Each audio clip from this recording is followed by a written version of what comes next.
C'est comme ça que tout a commencé. Par un simple bouquet de fleurs offert sur le pas d'une porte, un furtif échange de regards et un sourire en coin. À Bonn, en 1959, le début d'une histoire apparemment anodine. Pourtant, cet instant-là est tout sauf un moment ordinaire. Lorsque Léonore ouvre sa porte ce jour-là, lorsqu'elle croise le regard de ce bel inconnu, elle n'imagine pas une seule seconde qu'elle s'apprête à s'engouffrer dans une machination qui risque de lui coûter la vie. Un complot entièrement commandité et connu sous le nom d'Opération Roméo. Léonore a 31 ans. Elle a des cheveux aux reflets lumineux, des formes voluptueuses, un regard éclatant. Elle, qui est secrètement timide, cultive une fausse assurance qui fait son charme. Elle est profondément généreuse et infiniment studieuse.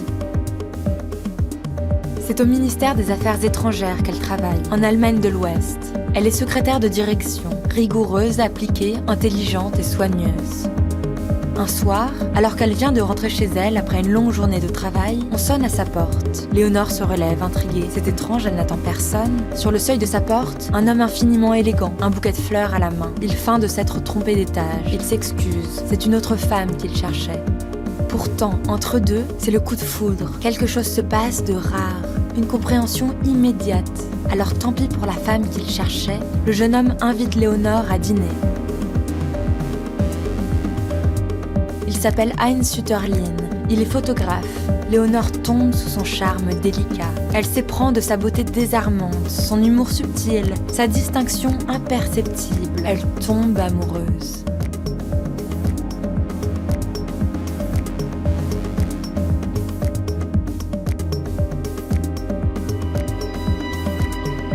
Très vite, ils se marient.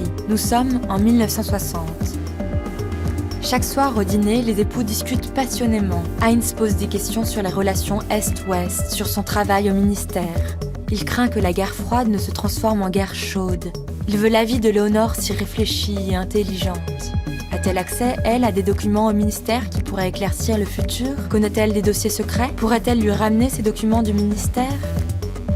Léonore est d'abord étonnée par cette requête et bien embêtée. Ce que Heinz lui demande est strictement interdit. Elle risquerait la prison, mais son mari est tellement convaincant. Comment pourrait-elle refuser? Elle l'aime tellement et elle a peur qu'il la quitte. Elle est loin, très loin de se douter que Heinz l'a épousée pour l'utiliser. Alors chaque midi en rentrant du travail, Léonore rapporte à la maison des dossiers. Pendant qu'elle cuisine, son mari les prend discrètement en photo. Après manger, Léonore les retourne au ministère. Incognito, personne n'en saura rien. Chaque jour, des rapports, des ordres de mission, des films, des secrets d'État. Chaque soir, des renseignements confidentiels confiés par Léonore à Heinz sur un coin d'oreiller. Chaque semaine, des milliers d'informations exfiltrées d'Allemagne de l'Ouest pour atterrir directement entre les mains et les oreilles du KGB. Car Heinz est un espion, payé 1000 marks par mois pour renseigner l'URSS. En l'espace de 7 ans, il envoie 3000 documents à la Russie et dévoile 50 secrets d'État à l'ennemi juré de la RFA, grâce à Léonore.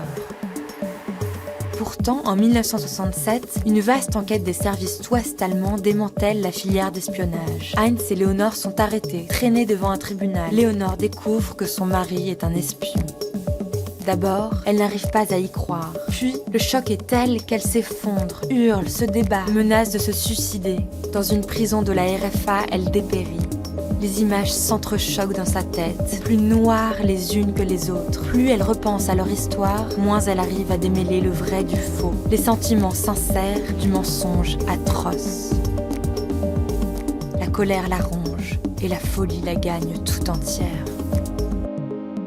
Quelques jours plus tard, on la retrouve pendue dans sa cellule. Jamais elle n'aurait pu affronter son amour fou, parti ainsi en fumée.